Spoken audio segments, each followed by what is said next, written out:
عايزه اقول لمدام وفاء عامر بتقول من ابكى الناس ظلما ابكاه الله قهرا. عايزه اقول لك يا مدام وفاء، مش مهم دلوقتي حكم المحكمه، صدقيني. هو اهم حاجه حكم الناس. لو تفتكري كان في فيلم المديحه كامل مع صلاح السعداني، كانوا بيتهموها انها بنت ليل وانها بتمارس الرذيله. وبعد الفيلم، طول الفيلم اتهامات اتهامات طبعا، والناس كلها عرفت والجرايد كتبت. فقالوا لها خلاص احنا برأناكي. قالت لهم لا، مش مهم حكم المحكمه، المهم تبرؤوني في عيون الناس بره. فبعد الملابسات القضيه ديت وبعد اللي اتقال، لو حضرتك مش واخده بالك، لو شفتي الناس على الميديا، لو شفتي اليوتيوب، لو شفتي كل الكومنتات، شفتي كل الناس ادانوكي. الله اعلم الحق فين. بس عايزه اقول لك، صدقيني دلوقتي هو مش حكم المحكمه ابدا، هو دلوقتي اهم حاجه حكم الناس.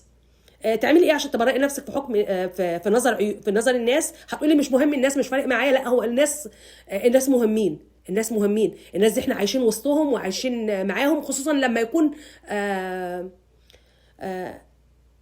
مصر بحالها، والوطن العربي كله، يعني ناس كتير، يعني مش هنقول واحد ولا اتنين ولا الشويه اللي حواليكي ولا الناس اللي بيطلعوا يطبلهم لا، احنا عايزين بنتكلم عن قطاع كبير من الناس.